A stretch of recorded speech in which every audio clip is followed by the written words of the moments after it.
right hand ni Kerwin Espinosa napatay sa mga sakop sa PDEA. Presidente Rodrigo Duterte mibisita sa Central Command karong adlaw. Lalaking nagdumili sa pagsurrender nga gitukhang patay.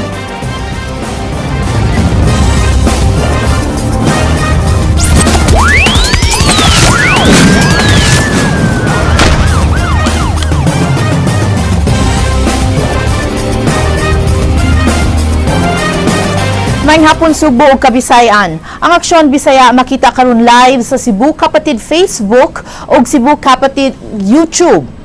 Usa ka drug pusher nga nagdumili sa pagsurrender sa unang tukhang operation namatay sa ikaduhang tukhang sa Barangay Guadalupe. Kini gi-aksyonan ni Nino Libona.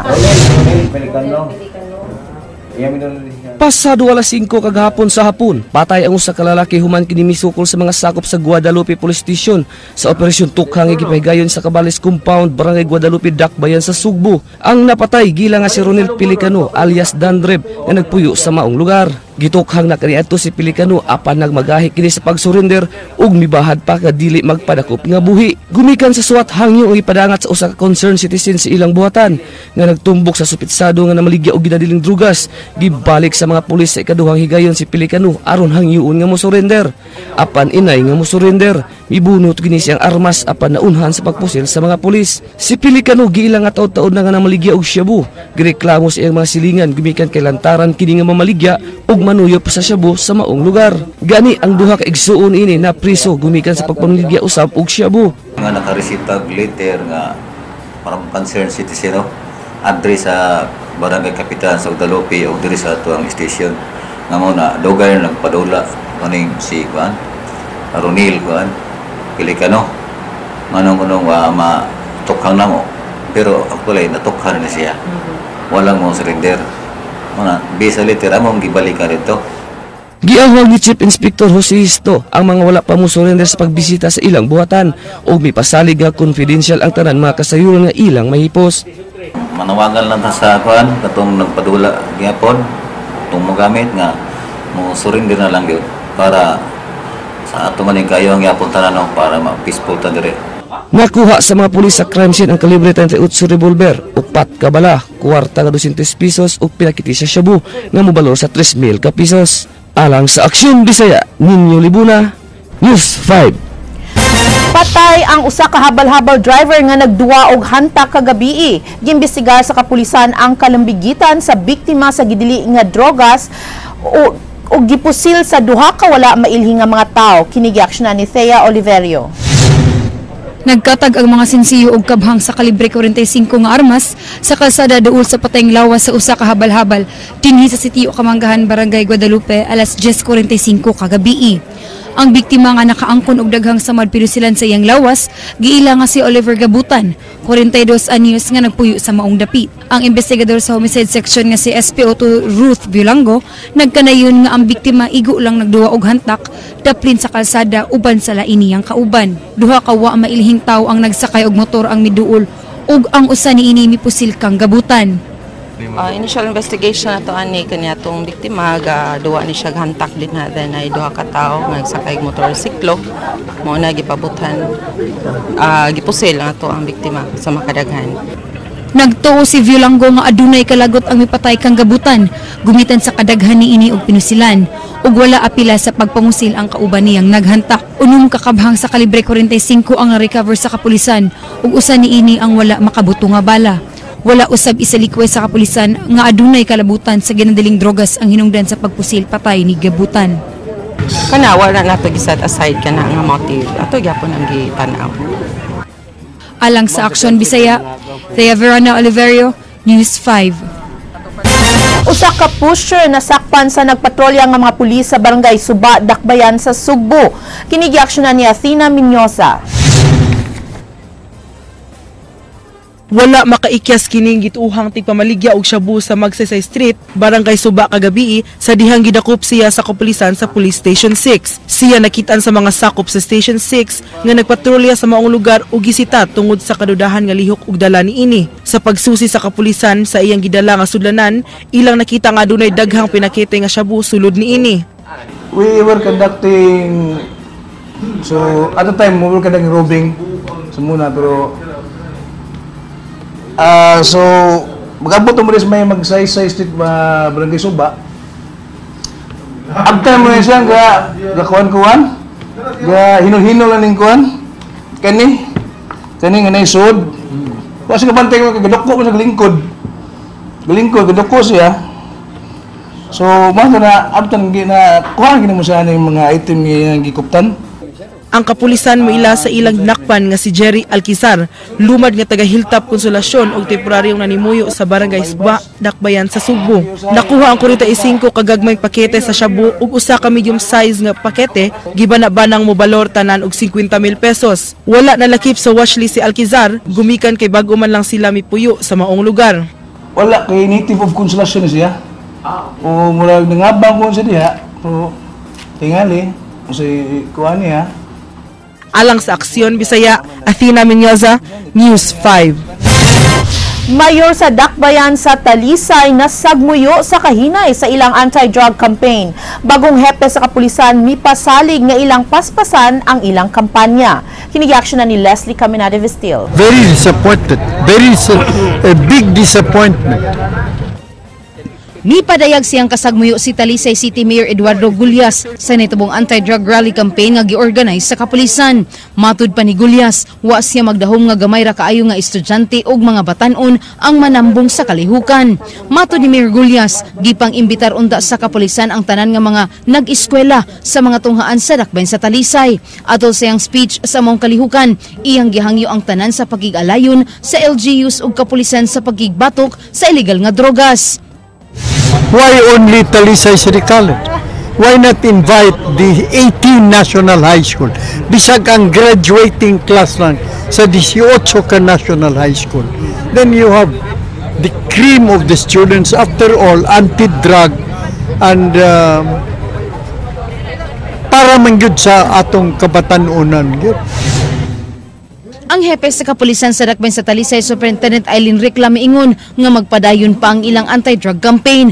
Matud niya, gamay pa ang misurrender sukad siyang pagkatudlo nga hepe o mipasalig nga ilang paspasan ang ilang kampanya batok sa gidili nga drogas. Target nila karon ang mga tao sa mga dagkong pusher nga mao ang nagpadagan sa ilang illegal nga negosyo sa gidili nga drogas. Na-identify na lang sila karon, subject for manhunt operation. Subject for operation. Ilan sila kabuok, ma'am? Sa karon lang ato pang identify sa barangay pa, dagan pa sa barangay Tangking.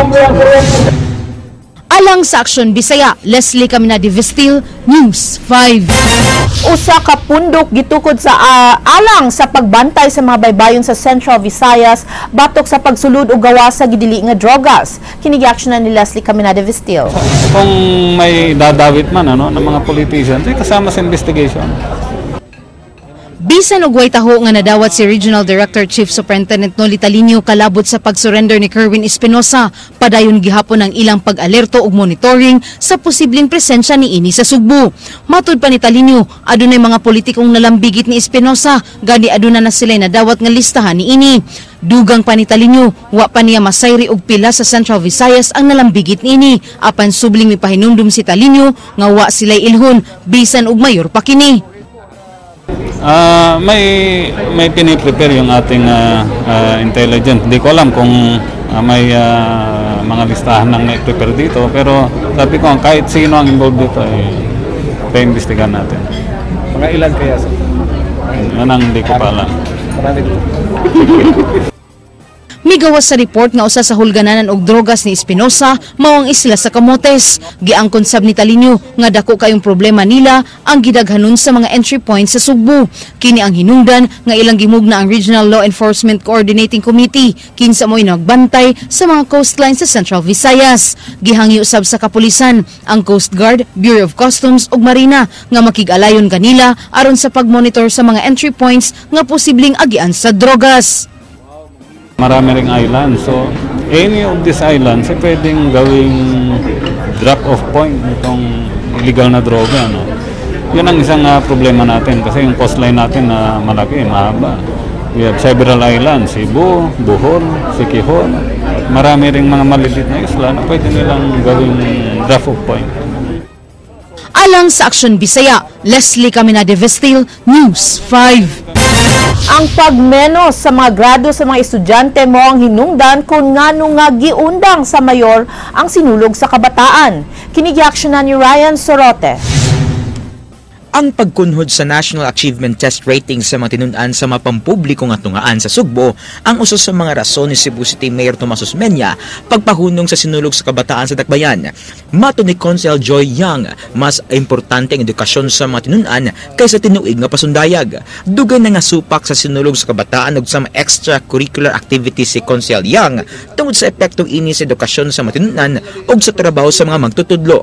2010 unang gipahunong ni Mayor Osmeña ang sinulog sa kabataan tungod gihapon sa pagkabalda sa pagtunga sa mga contingents ug sa mga reklamo nga ilang nadawat tungod sa kasaba sa practice. Kung gano'n, na may klase until 4 or 5, kung nag-practice ng mag-alas 3. Na masakpan na to, na balungunin mo, o kahit malas o ang principal, kaya iba ka, ang kanina atong principal, you have to give them credit also. Gano'n, sayop nilagay mo, sakto sila gano'n, may principal mo, sugot ng pilde. Karong buwan sa Agosto unta magsugod ang pagpangandam sa mga contingents sama sa pagpangitag kwarta nga di mo menos tunga sa milyon matag tungaan aron igasto. Matud niyang dunay mga prinsipal nga mangutang na lang alang sa ilang performance ug pabayran pinaagi sa solicitation sa mga ginikanan. Nagtuo siyang nga di na mausab ang desisyon ni Mayor Tomas Osmeña. I've been always against all the DepEd extracurricular activity. Extracurricular activity. Tanago ng private school, maapil ko na kanan, diliban. Kita ba sa private school, maapil sinulog sa kabataan? Ito ang mga bright nga bata sa private school. Si Acting Mayor Edgar Labella nagkaniyon nga ang sinulog sa kabataan importante nga kalihukan alang sa mga bata sa syudad. Matud ni Labella, ang pagpakti sa sinulog makalikay sa mga batanon sa mga daotang binuhatan sama sa paggamit og kinadling drogas. Uyon siya sa paglaslas sa gasto sa syudad sa sinulog kaysa hingpit nga pag-undang sa tinuig nga makalihukan nga giatangan na sa mga lokal ug langyaw nga mga turista. Para nako, I hope that they should reconsider kay this is more of a cultural activity. Aside of course from the fact that as Christians, as Catholics, we have a deeply rooted belief that dancing is one way of praying, just like the sinulog. That this is a religious activity. Aside from this, this is also a cultural, there is a cultural dimension on this nga atong matagaan og significance sa atong pagsaulog sa Fiesta sa Santo Niño. Alang sa Aksyon Bisaya, Ryan Sorote, News 5. Giimbestigar karon sa kapulisan ang kalambigitan sa magtiayon nga pulis sa Naga og usa ka drug lord nga nagsupply kanila og shabu. Kinigiaksyonan ni Leslie Caminade Vestil. Giimbestigar sa kapulisan ang kalambigitan ni PO2 Genevieve Agcol sa usa ka drug lord. Mato ni Chief Superintendent Toli Talinio, ang drug lord mao ang nagsuplayan sa managtiayon nga pulis og drogas. Si PO2 Genevieve Agcol gidakop samtang napatay iyang bana nga kanhi pulis nga si PO1 Dave Agcol diyang giserve ang search warrant silang panimay sa Dakbayan sa Naga. May information na gano'n, pero inaantay ko yung report. Yun ang magiging basis natin, official na report, para makita natin kung talaga yung involvement niya. Mato ni Talinio nga di lang drug protector si PO2 Agcol kundi mamaligya sab kini og drogas. Matud pa ni Talinio magsilbi na unta kining leksyon sa ubang pulis nga nagpadayong nagprotektor sa mga drug pusher og namaligya sa ginadiling drogas. Dugang pa ni Talinio, wa sila'y ilhon, bisan og kauban pa nila sa buhat. Itong ginagawa natin, wala tayong pinipili dito, policeman o kahit saan pa man, ano mang sektor. Kasama dito sa ating operation, itong anti-illegal drugs sa operation natin. Ito, pinapakita natin na walang no sacred cows dito. Pati kasama natin sa trabaho, pati mga pulis, sinasama natin sa ating operation. Alang sa Aksyon Bisaya, Leslie Caminade Vestil, News 5. Ipaubos na sa City Hall ang mga daycare centers ug dili na itugyan ang operasyon niini sa barangay. Kini mo ang mga kausaban nga ipatuman sa bagong pamunuan ni Mayor Tomas Osmeña. Kinigiaksyonan ni Ryan Sorote. Plano ni Consel Joy Yang nga ibalin sa City Hall gikan sa barangay ang pagpasweldo ug pag-operate sa mga daycare centers sa syudad. Matud ni Yang, malikayan ini ang paspas nga pagpulis sa mga daycare teachers nga mag-agad kung si kinsa ang naglingkod nga kapitan. Kung makuha sa City Hall ang pagkontrol sa mga daycare teachers, maprotektahan matud pa sa City Hall ang mga magtutudlo sa pamulitika sa barangay, hilabi na nga nagsingabot na ang barangay elections. Diba? So it's not really a political excuse, reason, but in a way you can say it's political because the reason why these daycare workers have a problem that after barangay election para out sa kapitan is because it's political. Human sa eleksyon, gipangtangtang ni Mayor Tomas Osmeña ang barangay health workers nga mga tinudlo sa kanhi administrasyon. Matud ni Yang, i-ranking ang 250 ka mga daycare teachers sa syudad dungan sa pagpahimakak nga doon na sila'y taktakon nga mga magtutudlo. Ilang giplanuhan nga patasan ang honorarium sa mga daycare teachers gikan sa 8,000 ngadto sa 10,000 pesos. 6,000 pesos ang kasamtangang honorarium sa daycare teachers gikan sa City Hall nga wa pay labot sa counterpart sa barangay. I will forgive them, but what I did announce at that time na ihangyo na ako si Tammy, sugot na si Mayor nga until December they will receive the city's counterpart of their allowances, which is 6,000 a month. Matud ni Acting Mayor Edgar Labella, di sa tanang gayon mahimong manghilabot ang City Hall sa mga kalihukan sa barangay. Ubos sa Local Government Code, gitagaan og kagawasan ang barangay nga mahimong self-governing ug usa na ini ang pagpadagan sa ilang mga daycare centers. Hangyo ni Labella nga hunungon na ang pamulitika kay humana naman ang eleksyon ug angay nakaron nga magtinabangay ang tanan aron sa kalambuan sa tanan. Let's stop the bickerings, let's work together as one. Maong gid unta nay atong tuyuan. So naraman na nato ba? Ang importante after the elections, we have to work together as one and think what is best for the city or what is best for the barangay. Alang sa Aksyon Bisaya, Ryan Sorote, News 5. Nanumpa kaganihang buntag sa ilang katungdanan ang duha ka mga bagong barangay official sa Dakbayan sa Sugbo. Nanumpa atubangan ni Acting Mayor Edgar Labella si Konsehal Wilmer de la Serna isip bagong barangay kapitan sa barangay Tinago. Siya ang mipuli sa kanhi kapitan nga si Joel Gaganera kinsa napili nga konsehal sa Dakbayan sa Sugbo. Nanumpa usab ang bagong konsehal sa barangay adlawon nga si Sharon Lee Nara.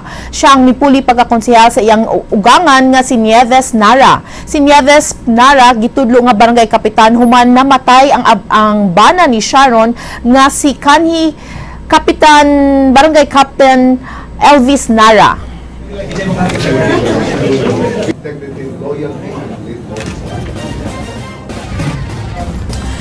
Gipanghatag kaganiya sa Kapitolyo ang mga sakyanan nga ilang gipamalit alang sa kalungsuran ug dakbayan sa lalawigan. Kini giaksyonan ni Apple Ortega. Gi-turnover sa Provincial Capitol ang 11 ka multicab ug 4 ka motorsiklo ngadto sa nagkalain-laing lugar sa Sugbo.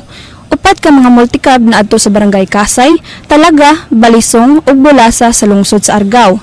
Nakadawat og usa ang Barangay Balungag sa San Fernando, Barangay Malapay sa Dalaget, daang lungsod sa Uslob, Haklupan Talisay, Lapas Bugo, San Miguel sa San Remigio ug Barangay Pulog Konsolasyon.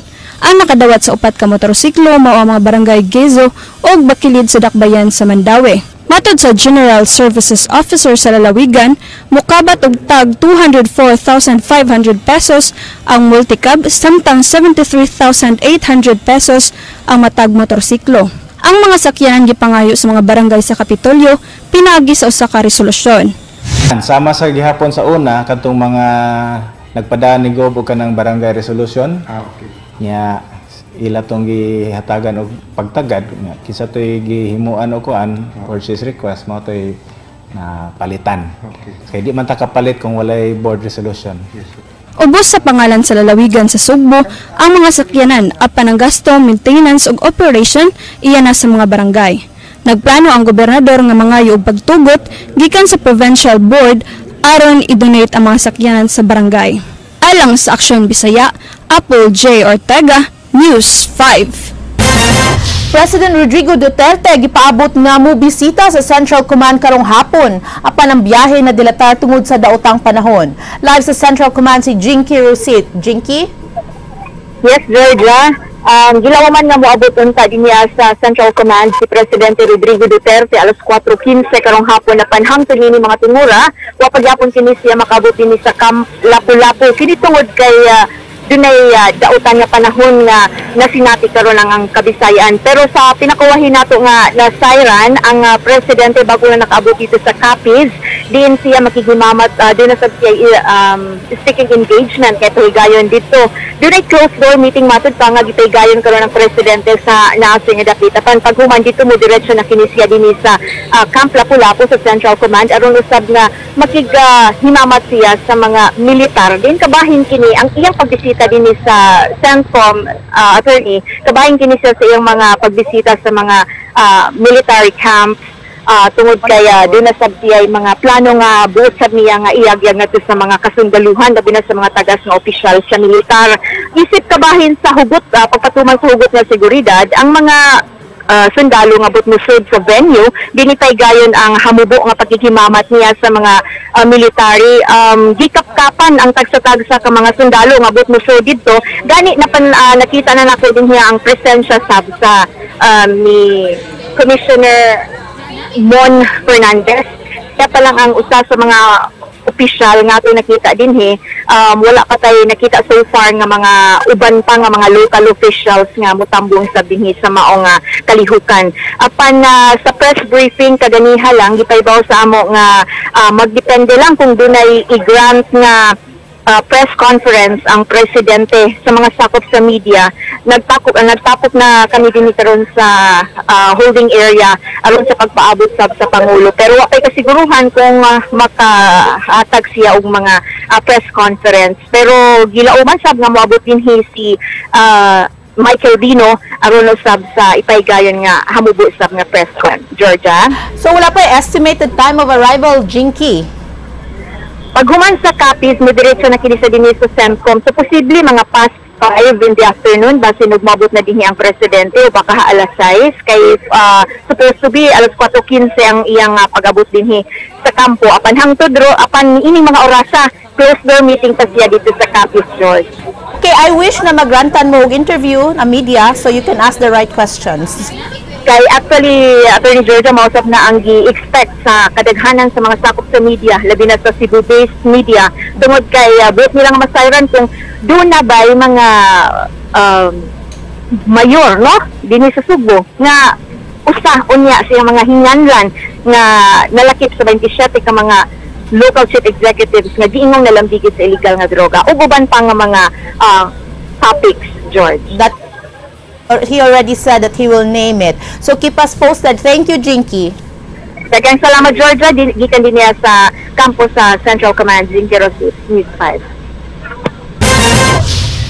Sugod alas 4 sa kadlawon karong Domingo, silhan ang pipila ka mga dam sa dakbayan sa Lapu-Lapu ug Mandaue alang sa Ironman 70.3 2016 Asia Pacific Championship. Ablihan lang ang gipangsira nga mga daan kung mahuman ang kalihukan.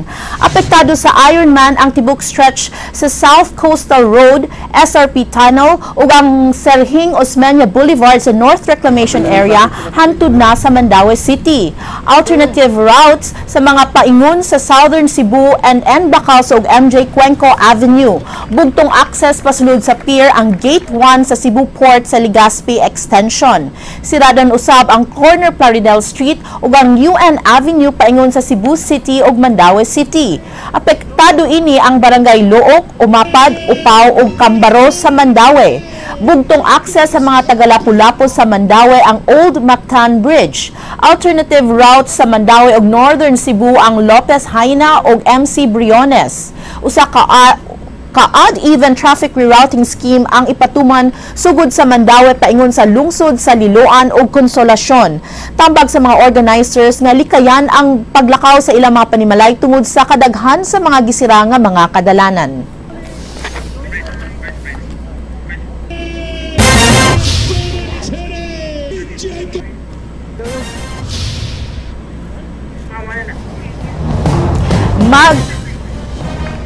Maagian na ang duha ka lane sa First Bridge sugod karong Lunes.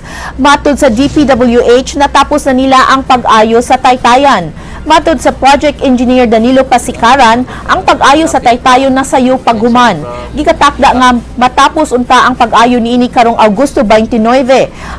Ilang gimanduan ang contractor sa pagdugang og mga trabahador og sa pagtrabaho niini sulod sa 24 oras. Trabahon usab sa contractor ang U-turn slot ilam sa bridge sa May Mandaue. Nalangay ang pagtrabaho niini tungod sa mga squatters nga nagpuyo sa maong lugar.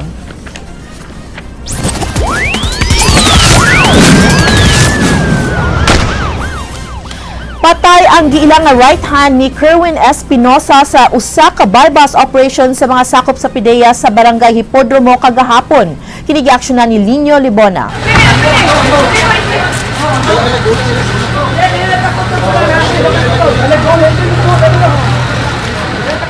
Alas 5:45 kagahapon sa hapon, gikumpirmar o gideklarar sa doktor nga did-on arrival sa Vicente Soto Medical Center ang giilang nga level 2 drug poser o right hand ni Kerwin Espinosa nga anak ni Mayor Rolando Espinosa sa Albuera, Leyte. Ang napatay human misukol sa mga sakop sa PIDEA, giilang nga si Julito Prac alias Upaw nga taga Sitio San Roque, Barangay Hipodromo, Dakbayan sa Sugbo. Siya ang subject sa bypass operation nga gipahagayon pasado alas 5 kagahapon sa hapon. Nakabantay ang suspitsado nga mga sakop sa PIDEA ang iyang gikasabot o mibunot o pabuto kini sa iyang armas, apan naunhan kini sa pagpusil og napatay. Si Prac giila nga sinaligan og biyahador ni Kerwin Espinosa ug mao'y tigdala sa drogas pasunod pagawas-gawas sa Sugbo.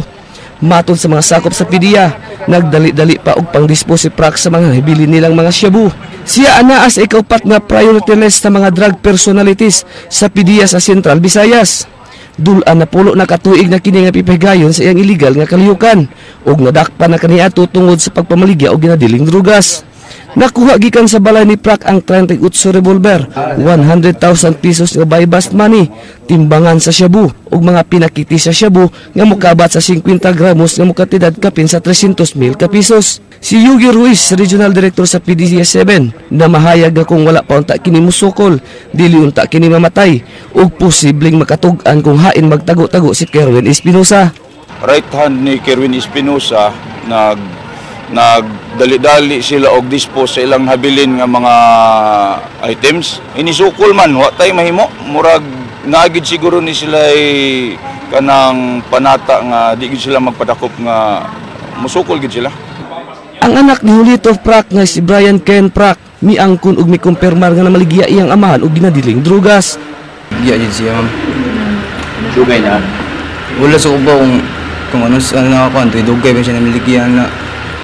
Giawhag ni Ruiz ang uban nga mga pusher sa pag-undang nas illegal nga binuhatan. Ilabay na ni adtong nalambigit sa ginadiling nga drugas.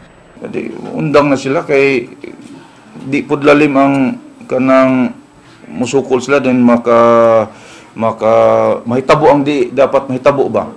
So before ta moabot anang puntuha, muundang na lang sila kay wa man gyud nay padulngan ng negosyo ha. Alang sa Aksyon Bisaya, Ninyo Libuna, News 5.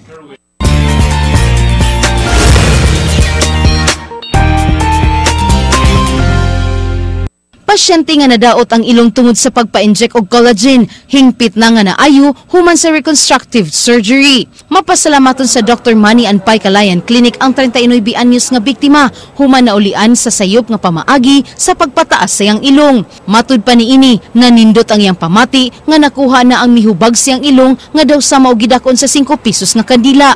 Kagahapon sa hapon, naghigda og gitangtangan na sa iyang tahi sa ilong human kini operahin ni Dr. Manny Calayan. Nalipay ako nga wala na tong mga bugon nga nagkuan sa kong ilong. Gihangyo niya ang mga buot magpaayo silang ilong ug kalawasan nga adto gyud sa mga professional nga mga doktor ug di sa mga parlor ug mga kaila lang.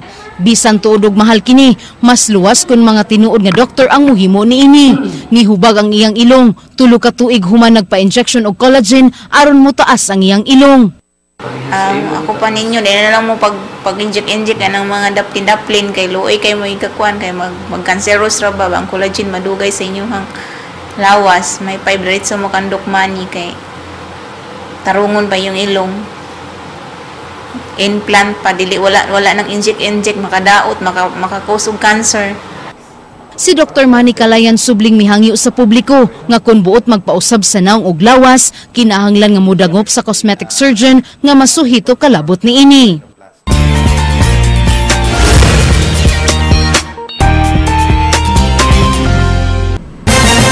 Amo kadto mga balita sa Aksyon Bisaya, ako si Georgia Herrera. Mga balita nga pundasyon sa ligdong opinyon o konkretong solusyon. Bisan asa, bisan kanusa kapatid, kay di lang kutob sa balita. Aksyon!